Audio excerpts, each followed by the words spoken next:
જય શ્રી કૃષ્ણ. સર્વ વૈષ્ણવોને મારા જય શ્રી કૃષ્ણ. અજ્ઞાનતિમિરાન્ધસ્ય જ્ઞાનાંજન શલાકયા ચક્ષુરુન્મિલિतं મેન તસ્મૈ શ્રી ગુરવે નમઃ.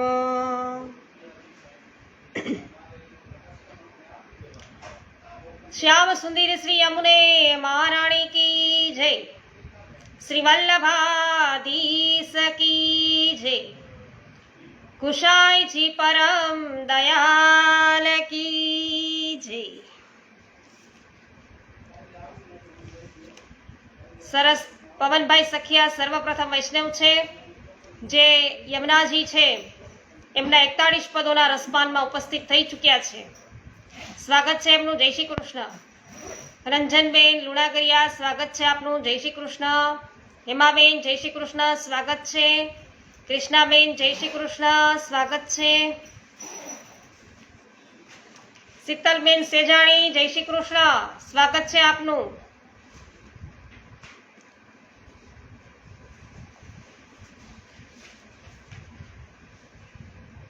સચિનભાઈ જય શ્રી કૃષ્ણ સ્વાગત છે. ગોપાલભાઈ જય શ્રી કૃષ્ણ સ્વાગત છે. અનિલાબેન પ્રભુદાસભાઈ જય શ્રી કૃષ્ણ સ્વાગત છે.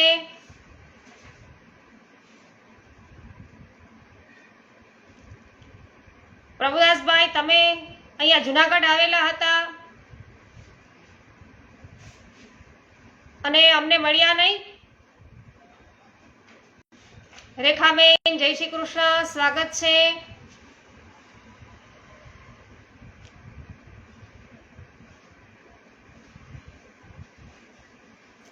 ચિત્તમય શ્રી યમુનાજી નિષદીને રાખો. તો કાલે આપણે જોયું હતું વૈષ્ણવો કે શ્રી જમનાજી પતિત પાવન કરે પ્રથમ હી જબ દિયો દર્શન સકલ પાતક હરે. પહેલી જ નજરે જ્યારે આપણે દર્શન કર્યા ત્યાં જ આપણા બધાય પાપો દૂર થાય. જબ તરંગન પરસ કરી પય 500 મુખ ભરે નામ સુમરિત જાત દુર્મતી કૃષ્ણ જસ વિસ્તરે. શ્રી યમુનાજીના આ બે નામો છે ને એ સુપ્રસિદ્ધ છે. શ્રી મહાપ્રભુજી યમુનાષ્ટકમાં, શ્રી ગુસાઈજીએ શ્રી યમુનાષ્ટપદીમાં અને શ્રી હરિરાયજીએ યમુના વિજ્ઞપ્તિમાં શ્રી યમુનાજીના બીજા પણ અનેક નામો આપ્યા છે અને જે શ્રી યમુના અષ્ટોત્તર નામાવલી તરીકે આપણા પુષ્ટિ માર્ગમાં પ્રસિદ્ધ છે. કિશોરભાઈ, જસવંતીબેન, ગીતાબેન, હંસાબેન, ધર્મિષ્ઠાબેન, વિનોદભાઈ સર્વ વૈષ્ણવોનું સ્વાગત છે. અને પુષ્ટિ માર્ગની અંદર ઘણા વૈષ્ણવો તેનો નિત્ય પાઠ પણ કરે છે. તો એક બીજી શ્રી યમુનાષ્ટોત્તર સતનામાવલી પણ મળે છે અને કેટલાક નામો બંનેમાં સમાન છે. ગર્ગ સંહિતામાં શ્રી યમુના સહસ્ત્ર નામાવલી પણ છે અને તેમાં શ્રી યમુનાજીના 1000 નામ છે. તો શ્રી યમુનાજીનો મહિમા શ્રી મહાપ્રભુજીએ યમુનાષ્ટકના છેલ્લા શ્લોકમાં બતાવ્યું કે જે કોઈ હંમેશા પ્રસન્ન ચિત્તથી શ્રી યમુનાષ્ટકનો પાઠ કરે છે તેમને આટલા ફળ તો ચોક્કસ મળે છે કે સૌ પ્રથમ તો સર્વ દોષ છે, પાપ છે, અપરાધ છે એનો નાશ થાય છે. તન મન વિશુદ્ધ થતા ભગવાન શ્રી કૃષ્ણમાં આપણને સાચો પ્રેમ સ્નેહ છે એ જોડાય છે, સ્નેહ થાય છે અને તેને અલૌકિક અષ્ટ સિદ્ધિઓ પણ પ્રાપ્ત થાય. શ્રી કૃષ્ણ તેના ઉપર પ્રસન્ન થાય છે અને તેનો સ્વભાવ છે એ સંવળો બદલાઈ જાય છે. આથી ચિત્ત સ્વામી શું કહે છે કે તજો સાધન ભજો નામ શ્રી યમુનાજી કો. બીજા બધા સાધનને એક બાજુ મૂકી દો, શ્રી યમુનાજીના નામનું રટણ કરો. લાલજીભાઈ, અનિરુદ્ધસિંહજી, રમણીકભાઈ ડોબરિયા, જ્યાર વડાલિયા, લાલજીભાઈ સર્વ વૈષ્ણવોનું સ્વાગત છે. લાલ ગિરિધર નવર તબ હી પૈયે. શું કીધું? બધાય સાધન છોડી યમુનાજીના નામનું રટણ કરો તો જ છે એ શ્રીનાથજી બાવા છે, ગિરધર પ્રભુ છે એ પ્રાપ્ત થશે. કમલેશભાઈ સ્વાગત છે આપનું. તો આ વાત અનેક વૈષ્ણવોએ અનુભવી છે. 252 વૈષ્ણવોમાં કિશોરીબાઈ થઈ ગયા અતિ બાળપણથી જેમને શ્રદ્ધા અને સ્નેહથી શ્રી યમનાષ્ટક જપે. ગંભીર રોગ શીતળાના એ ભોગ બન્યા અને વિસ્મૃતિ થઈ. માત્ર 2 જ પંક્તિ એને યાદ રહી અને તે રટ્યા કરે. 2 જ પંક્તિ. શ્રી યમુનાજીએ અનહદ એમના ઉપર કૃપા કરી, લૌકિક સ્વરૂપ ધારણ કર્યું અને કિશોરીબાઈને ત્યાં પધાર્યા અને તેમની સારવાર કરી યમુનાજીએ. શ્રી ગુસાઈજી દ્વારા શ્રી કિશોરીબાઈને તરુણત્વનું દાન છે એ અપાયું છે. 100 વર્ષ પહેલાનો પ્રસંગ છે. હા સચિનભાઈ, અષ્ટસિદ્ધિ મળે કે એક આધેડ વૈષ્ણવ બેન વ્રજ પરિક્રમા કરવા ગયા હો, અને બેલવનમાં છે એ મુકામ મરડો ન્યા થઈ ગયો અને તેમાં છોવાયેલા થયા. ભૂખ, તરસ, અશક્તિ બધુંય. હવે યાત્રા નાવમાં શ્રી યમુનાજી પાર કરે. તેઓ અશુદ્ધ, નાવમાં બેસાય નહીં એટલે ગાડાની પાછળ ચાલવા લાગ્યા અને હૈયે ઓઠે બસ યમુનાજીનું નામ છે એને. અશક્તિ એટલી કે બેભાન થઈ અને રસ્તામાં પડ્યા. એક ગોવાલણીના રૂપમાં શ્રી યમુનાજી પધાર્યા વાલા વૈષ્ણવો, અને તે બેનને ઉઠાડી અલૌકિક સામર્થ્યથી તેના પાલ સુધી એને મૂકી આવ્યા. તો આ દાસકોનો એક પ્રસંગ, આ દાસકાનો એક પ્રસંગ વૈષ્ણવ. સવિતાબેન, શૈલેષભાઈ યાદવ, મનીષાબેન, વિઠ્ઠલભાઈ રાદડિયા, જમનભાઈ વાદી, આપ સર્વ વૈષ્ણવોનું સ્વાગત છે. યુવાન દીકરી શ્રી યમુનાજીમાં એમને અઢળક એવી શ્રદ્ધા, ઘણું ભણેલી હો. શ્રી યમુનાષ્ટક રટે. પરદેશ છે રોમ જવાનું થયું એને, રોમમાં, અને ત્યાં સાવ એકલી. હવે ત્યાંની ભાષા એને આવડે નહીં, રોમમાં ગઈ એટલે, અને એરપોર્ટથી મુકામે પહોંચવાના બદલે 15 કિલોમીટર દૂર અજાણ્યા સ્થળે પહોંચી ગઈ. કોઈ એને અંગ્રેજી ભાષા એને કાંઈ એની છે કોઈની એને સમજાય નહીં, મુકામનું સ્થળ બતાવે નહીં, વાહન એને મળે નહીં. રસ્તા વચ્ચે સામાન મૂકી થાકી ગઈ, હારી ગઈ અને રડતી જાય છે, અને મનોમન તે યમુનાષ્ટકનું રટણ કરતી જાય છે, યમુનાષ્ટક રટતી જાય છે. અને એક પાકિસ્તાની યુવાન ક્યાંકથી આવ્યો, આ દીકરીની વાત જાણી, તેણે મુકામ પર એને પહોંચાડી દીધી. ના પૈસા લીધા, ના આભારનો શબ્દ સાંભળવા ઊભો રહ્યો. તો શ્રી યમુનાજીએ એની રક્ષા કરી, કારણ કે યમુનાષ્ટકનું રટણ કરતી હતી. અને તાજેતરનો જ એવો પ્રસંગ છે કે વડોદરાના એક ભગવદીય પરિવારનો પૌત્ર છે, 20-22 વર્ષનો. શ્રી યમુનાષ્ટકમાં એમને પ્રીતિ, તે કાર ચલાવીને જતો હતો, ગાડીને ભયંકર અકસ્માત થયો, આખી ગાડી તૂટી ગઈ. ગેરેજ વાળો કે આ ચલાવનાર છે ને બુરા હાલે મર્યો છે, પણ શ્રી યમુનાજી એનો વાળ પણ વાંકો ન થવા દીધો. શરણ પ્રતિપાલ ગોપાલ રધી વર્ધની રતિવર્ધની. કુમનભાઈ, રીતાબેન, મનીષાબેન, સર્વનું સ્વાગત છે. જો ઇનકી શરણ જાત હૈ દોરી કે તાહી કો તી ચીનુ કરત સનાથા. જે દોડીને એમના શરણે જાય છે ને શ્રી યમુનાજીના, એની વાત કરી કે જે મનુષ્ય જે ભાવથી શ્રી યમુનાજીનું નામ રટે તેને યમુનાજી તેનું ફળ છે એ આપે છે. ગીતાજીમાં ભગવાને પણ આવી જ આજ્ઞા કરી, મને જે મનુષ્ય જે ભાવથી ભજે તેને હું એ ભાવે મળું છું. આથી સુરદાસજી કહે છે કે જેઓ શ્રી યમુનાજીને દેવી સ્વરૂપ જાણી અને મર્યાદા ભાવથી રટે છે, તેમને યમુનાજી લૌકિક સુખ આપે છે. અને જેઓ શ્રી યમુનાજીનું પુષ્ટિ સ્વરૂપ જાણી અને પુષ્ટિ ભાવથી નિષ્કામ ભાવથી રટે છે, તેમને શ્રી યમુનાજી અવશ્ય પુષ્ટિ ફળ આપે છે. નામ મહિમા ऐसु जो जानो मर्यादाधिक कहे लौकिक सुख लहे पुष्टि को पुष्टि निश्चय जो मानो निश्चय મળે. તો શ્રી દયારામભાઈએ શું સમજાવ્યું કે ગરીબ માણસ ભીખ્યો જન રાબડીથી રીઝે, શ્રીમત નહીં, રીજે રાબડી થકી ગરીબ લો કરે, ભોગી ન ભાવે રે. પુષ્ટિ ભક્તો લૌકિક સુખરૂપી રાબડીથી લલચાતા નથી. પ્રવાહી અને મર્યાદા જીવો લૌકિક સુખ માટે મોક્ષ ઈચ્છે છે. પુષ્ટિ જીવોને પ્રેમ લક્ષણા ભક્તિથી ઓછું કંઈ ખપતું નથી. આપણે પુષ્ટિ જીવો હોઈએ, શ્રી યમુનાજીનું નામ શ્રી ઠાકોરજીને પ્રસન્ન કરવાના અને પામવાના હેતુથી જ રટણ કરવું જોઈએ, અન્ય કોઈ હેતુથી ન રટવું.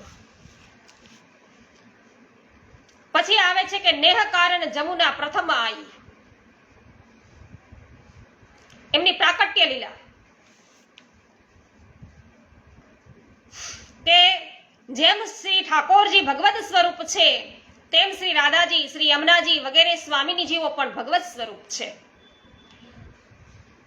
તો ભગવત સ્વરૂપ પ્રગટ થાય છે, તેમનો ભૌતિક રીતે જન્મ થતો નથી. જેમાં આપણા મનુષ્યનો જન્મ થાય છે તેમ ભૌતિક રીતે એમનો જન્મ થતો નથી. તેથી ભગવત સ્વરૂપના આવિર્ભાવને પ્રાગટ્ય કહેવામાં આવે છે. તો એમનો આવિર્ભાવ થાય છે એટલા માટે પ્રાગટ્ય કહેવામાં આવે છે. શ્રી ઠાકોરજી અનાદિ અને અનંત છે, તેઓ સચ્ચિદાનંદ છે અને પૂર્ણ આનંદ સ્વરૂપ છે. આવા શ્રી ઠાકોરજી સૃષ્ટિ પૂર્વે એકલા હતા અને આનંદ સ્વરૂપ શ્રી ઠાકોરજીને પોતાનો જ આનંદ છે એ માણવાની ઈચ્છા થઈ. તેઓ આત્મા રામ હોવા છતાં આત્મકામ પણ છે અને તેમનામાં વિરુદ્ધ ધર્મો છે એ રહેલા છે. તેથી આત્મારામ શ્રી ઠાકોરજી આત્મકામ બન્યા અને તેમને વિચાર કર્યો કે આનંદ એકલાથી માણી શકાતો નથી. આનંદ માણવા માટે એકથી વધુ જરૂર પડે, વધારાની જરૂર પડે. તો આથી એકાકી શ્રી ઠાકોરજી એકમાંથી અનેક થયા અને વેદોએ તેમની એકમાંથી અનેક થવાની લીલાને બહુ ઓછા શબ્દમાં વર્ણવી છે. એકોહમ બહુશ્યામ, શ્રી ઠાકોરજીએ પોતાના જ સ્વરૂપમાંથી પોતાના રમણ માટે અલૌકિક સૂર્યમય ગોલોકધામ છે પ્રગટ કર્યું. ત્યાર પછી પોતાના હૃદયમાંથી પોતાનું જ બીજું સ્વરૂપ પણ પ્રગટ કર્યું. એ સ્વરૂપ શ્રી ઠાકોરજીની આહલાદીની શક્તિ સ્વરૂપ હતું અને શ્રી ઠાકોરજી શક્તિમાન હોવાથી સ્વામી છે. તેમનું આ શક્તિ સ્વરૂપ તેમના શ્રી સ્વામિનીજી કહેવાયા અને શ્રી સ્વામિનીજીનું પ્રાગટ્ય શ્રી ઠાકોરજીના લીલા વિહારમાં સહભાગી થઈ શ્રી ઠાકોરજીને પ્રસન્ન કરવા માટે, શ્રી ઠાકોરજીને રીઝવવા માટે હતું. તેથી તેમનું નામ શ્રી રાધાજી પ્રસિદ્ધ થયું અને જે આરાધના કરે તે રાધા. શ્રી રાધાજી આહલાદયની શક્તિ હતા.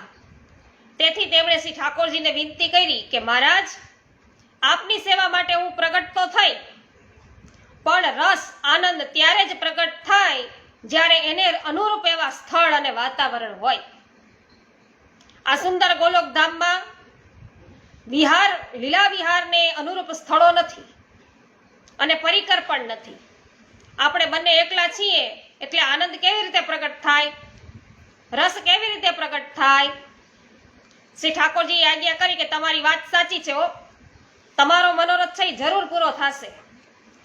શ્રી ઠાકોરજી છે એણે પોતાના હૃદયમાંથી પ્રેમનો અત્યંત દિવ્ય પ્રકાશ પુંજ પ્રગટ કર્યો, જે લાંબા પહોળા વિસ્તારમાં ઘણો વિસ્તર્યો અને એ જ છે શ્રી ગિરિરાજ બાવા, એ જ ગિરિરાજજી.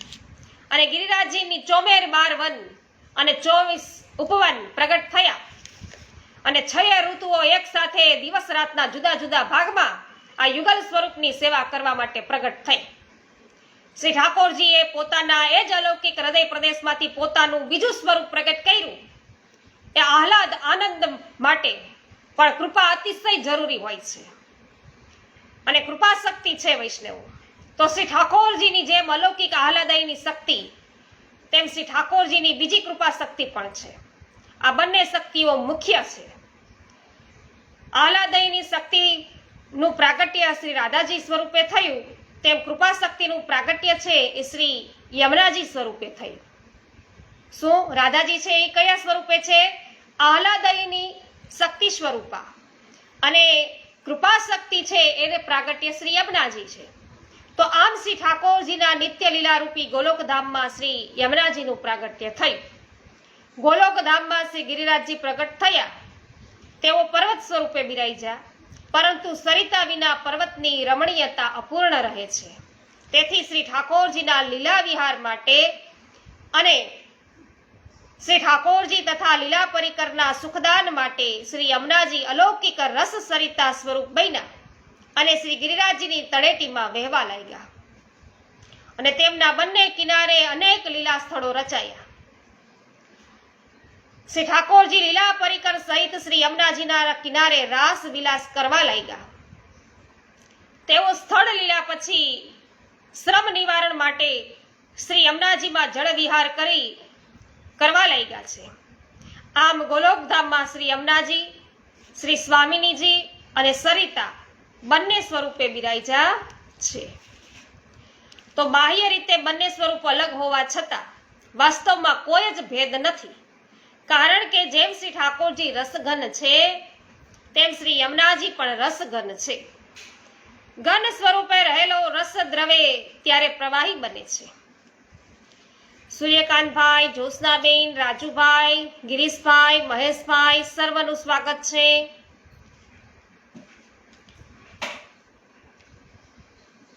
તેમ શ્રી ઠાકોરજીના સુખ અને સેવા માટે પૂર્ણ પ્રેમ લક્ષણા ભક્તિથી દ્રવીભૂત થયેલા શ્રી યમુનાજી દ્રવીભૂત સરિતા રૂપ બન્યા. એટલે શ્રી સ્વામિનીજી સ્વરૂપ શ્રી યમુનાજીની ભીતર સરિતા સ્વરૂપ શ્રી યમુનાજી બિરાજે છે. એવી જ રીતે સરિતા સ્વરૂપ શ્રી યમુનાજીની ભીતર શ્રી સ્વામિનીજી સ્વરૂપ યમુનાજી પણ બિરાજમાન છે. આથી મહાપ્રભુજીએ યમુનાષ્ટકના પ્રત્યેક શ્લોકમાં એક સાથે જ સરિતા સ્વરૂપ શ્રી યમુનાજી અને સ્વામિની સ્વરૂપ શ્રી યમુનાજીની સ્તુતિ કરી છે. અને તેથી ટીકામાં શ્રી ગુસાઈજીએ એવું સમજાવ્યું છે કે યમુના જળમાં દેખાતા તરંગોને કંકણની ઉપમા છે કે રૂપક આપવામાં આવ્યું નથી. અલૌકિક દ્રષ્ટિ પ્રાપ્ત થાય તો તે તરંગો નથી પણ મોતીના કંકણ જ છે. કારણ કે સાક્ષાત શ્રી યમુનાજીએ તે ધારણ કર્યા જ છે, પણ આપણને સરિતાબાઈ નથી જણાતું. આમ ગોલોક ધામમાં ભગવદ સ્વરૂપા, ભગવાનના કૃપા શક્તિ રૂપા અને ભક્તિ મહારાણી સ્વરૂપા એવા શ્રી યમુનાજી સ્વામિની અને સરિતા સ્વરૂપે પ્રગટ થયા. શ્રી ઠાકોરજી બે સ્વરૂપે અનુભવ આપે છે, ધર્મી સ્વરૂપે અને ધર્મ સ્વરૂપે. એવી જ રીતે શ્રી યમુનાજી પણ બે સ્વરૂપે છે. શ્રી સ્વામિનીજી સ્વરૂપ એ ધર્મી સ્વરૂપ છે અને સરિતા સ્વરૂપ છે એ ધર્મ સ્વરૂપ છે. તો લીલા પરિકર સાથે અનંત વર્ષો સુધી ગોલોક ધામમાં શ્રી ઠાકોરજી છે એ લીલા વિહાર કરતા રહ્યા. તે દરમિયાન લીલા પરિકર પૈકીના કેટલાક જીવોથી જાણે અજાણે અપરાધો થયા અને તે ભોગવવા માટે તે જીવોને પૃથ્વી પર જન્મ છે લેવો પડ્યો. નિત્ય લીલાના ઘણા જીવો છે મનુષ્ય યોનિ ધારણ કરી અને પછી સારસ્વત કલ્પમાં વ્રજમંડળમાં પ્રગટ થયા. હવે વેદની શ્રુતિઓએ શ્રી ઠાકોરજીના ઘણા ગુણગાન ગાયા અને તેના ફળ સ્વરૂપે તેમને શ્રી ઠાકોરજીમાં અલૌકિક સ્નેહ જાગ્યો અને તેમને શ્રી ઠાકોરજીના સ્વરૂપાનંદનું સુખ છે પ્રાપ્ત થયું ન હતું. વેદની શ્રુતિઓને તો તે પ્રાપ્ત કરવા માટે તેમણે શ્રી ઠાકોરજીને વિનંતી કરી હતી. શ્રી ઠાકોરજીએ કૃપા કરીને તેમને પૃથ્વી પર વ્રજમંડળમાં ગોપીજનો સ્વરૂપે પ્રગટ થવાની આજ્ઞા કરી. રામા અવતારમાં શ્રી રામચંદ્રજી વનવાસ નિમિત્તે દંડકારણ્યમાં પધાર્યા. ત્યાં 16,000 ઋષિકુમારો ઉગ્ર તપ કરવા લાગ્યા હતા. તેમણે શ્રી રામચંદ્રજીના અલૌકિક સ્વરૂપના દર્શન થયા અને અતિશય લાવણ્યયુક્ત એ સ્વરૂપામૃતનું પાન છે એ કરીને ઋષિકુમારોને શ્રી રામચંદ્રજીને પતિ સ્વરૂપે મેળવવાની અભિલાષા એમને જાગી. કોને? આ બધા ઋષિ રૂપા કુમારો છે એને. ઋષિકુમારોને રામચંદ્રજીનું સ્વરૂપ જોઈને એમ થયું કે આ અમારા પતિ બને. પતિ સ્વરૂપે મેળવવાની એમને અભિલાષા થઈ અને મર્યાદા પુરુષોત્તમ શ્રી મહાપ્રભુજીએ શ્રી રામચંદ્રજીએ એવી આજ્ઞા કરી કે હાલ ત્રેતા યુગ છે એમાં એ શક્ય નથી, પરંતુ દ્વાપર યુગમાં તમે વ્રજમાં જન્મશો ત્યાં તમારો મનોરથી કે પૂર્ણ થશે.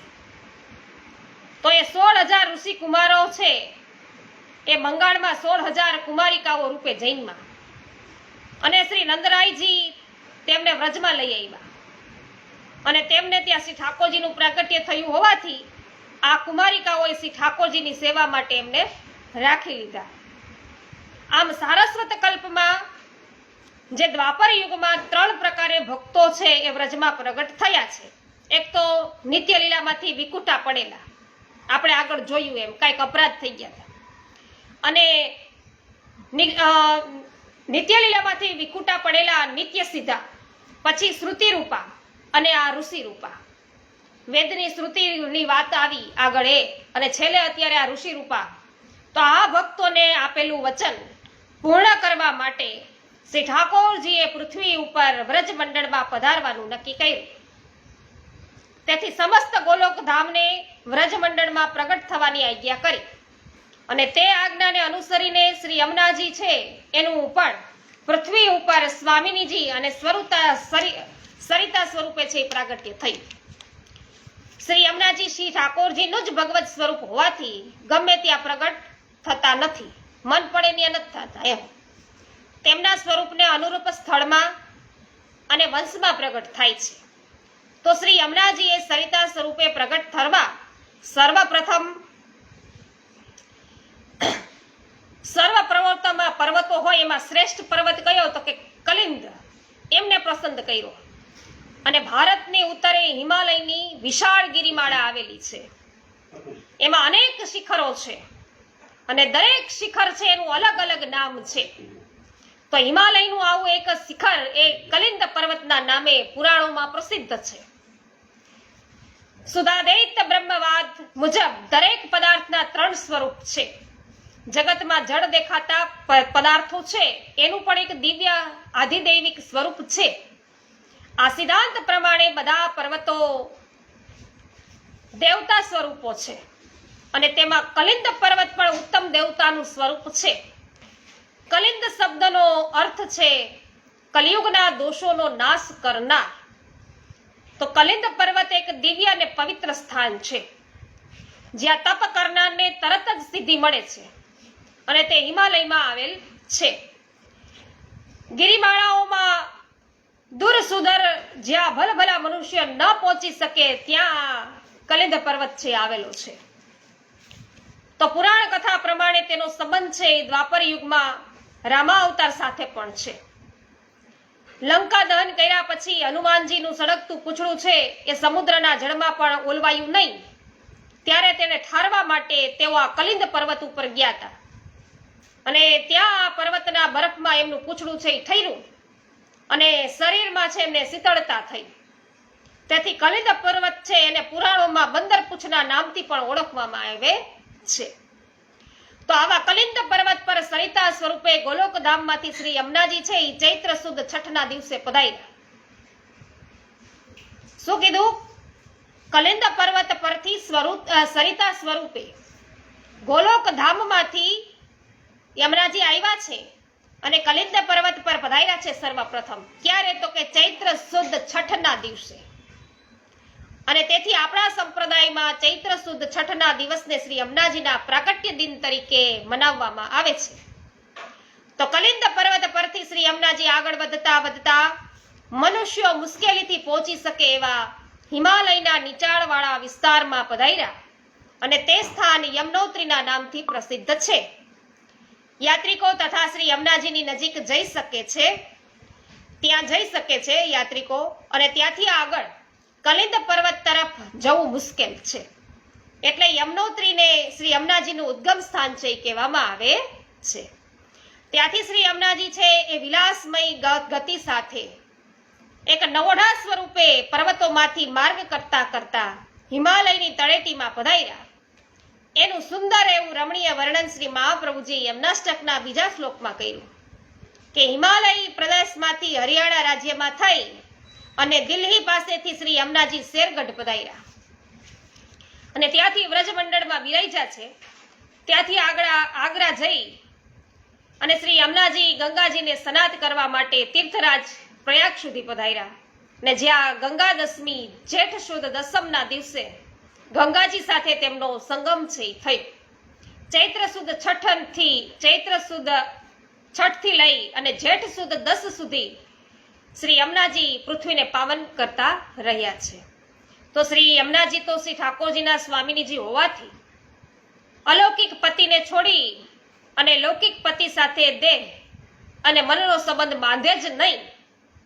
તેથી શ્રી યમુનાજી તીર્થરાજ પ્રયાગ પાસે જ થંભી ગયા છે. ત્યાંથી આગળ જઈ અને તેઓ સમુદ્રને મળ્યા નથી. મહેશભાઈ પટેલ, અસ્મિતાબેન, મહેન્દ્રભાઈ, હસુભાઈ, જયાબેન ઘોડાસરા અને કુસુમબેન વડાલિયા સર્વ વૈષ્ણવોનું સ્વાગત છે. તો યમનોત્રીથી તીર્થરાજ પ્રયાગ સુધી શ્રી યમુનાજી વહેતા વહેતા રહ્યા હોવા છતાં એમનું અલૌકિક પુષ્ટિ સ્વરૂપ તો કેવળ શ્રી વ્રજમંડળમાં જ બિરાજ્યું છે. પુષ્ટિ સ્વરૂપ ક્યાં બિરાજે છે યમુનાજીનું? વ્રજમંડળમાં જ બિરાજે છે. અને તેથી મથુરામાં વિશ્રામ ઘાટ, ગોકુલમાં ગોવિંદ ઘાટ, ઠકુરાણી ઘાટ અને વ્રજમંડળમાં જ્યાં જ્યાં બિરાજ્યા એ સર્વ સ્થાનોમાં શ્રી યમુનાજીની અલૌકિક ભગવદ સ્વામીની સ્વરૂપે બિરાજમાન છે. અન્યત્ર તેઓ ભગવદ અંશ સ્વરૂપ દેવી સ્વરૂપે મર્યાદા સ્વરૂપે બિરાજે છે. આમ સરિતા સ્વરૂપે શ્રી યમુનાજીનું પૃથ્વી પર પ્રાગટ્ય થયું. એમ કહેવાય છે કે યમુનાજી વ્રજમંડળમાં પધાર્યા ત્યારે 2 ધારાઓથી પધાર્યા હતા. એક ધારાના આજે આપણને દર્શન થાય છે અને બીજી ધારાના આજે દર્શન આપણને થતા નથી. તે બીજી ધારા શ્રી ગિરિરાજજીની તળેટીમાં આવેલા જમનાવતા ગામ પાસે થઈ અને શ્રી ગિરિરાજજીની તળેટીમાં વહેતી વહેતી સીધી આગ્રા જતી, જ્યાં બંને ધારાઓ એક થઈ જતી. તો આજે પણ શ્રી ગિરિરાજજીની તળેટીમાં શ્રી યમુનાજીના કિનારા પર હોય તેવી મુલાયમ રજના આપણને દર્શન થાય છે. જમનાવતા ગામનું નામ પણ એ જ કારણે આવું પડેલું છે. નદીની 2 ધારાઓ વચ્ચેના ભૂમિ પ્રદેશને દીપ કહેવામાં આવે છે. તેથી તે દીપ પ્રદેશમાં પરાશર ઋષિના ત્યાં વેદવ્યાસજીનું અહીંયા પ્રાગટ્ય થયું હતું. અને પરાશર ઋષિએ તે સ્થાન માં જ શ્રી યમુનાજીના કિનારે ઉગ્ર તપ કર્યું હતું. અને પરાશર ઋષિના નામ પરથી પણ તે સ્થળનું નામ છે એ પરાસોલી પડ્યું હોવાનું કેટલાક છે એ વિદ્વાનો માને છે. તો વેદવ્યાસજીનો જન્મ છે યમુના દ્વીપમાં થયો હતો. આ બધા પ્રમાણને આપણે ધ્યાનમાં લઈ અને નક્કી થાય છે કે સારસ્વત કલ્પના દ્વાપર યુગમાં શ્રી યમુનાજી વ્રજમાં 2 ધારાઓથી બિરાજ્યા હતા. અને સારસ્વત કલ્પમાં આ પરાસોલી આદિ વૃંદાવન હતું. પરમ સ્થળીઓનો અપભ્રંશ વ્રજ ભાષામાં પરાસોલી થયો અને ત્યાં શ્રી યમુનાજીના કિનારે રાસ રચાયો હતો. શ્રી યમુનાજીની બીજી ધારાનું આ પણ પ્રમાણ છે.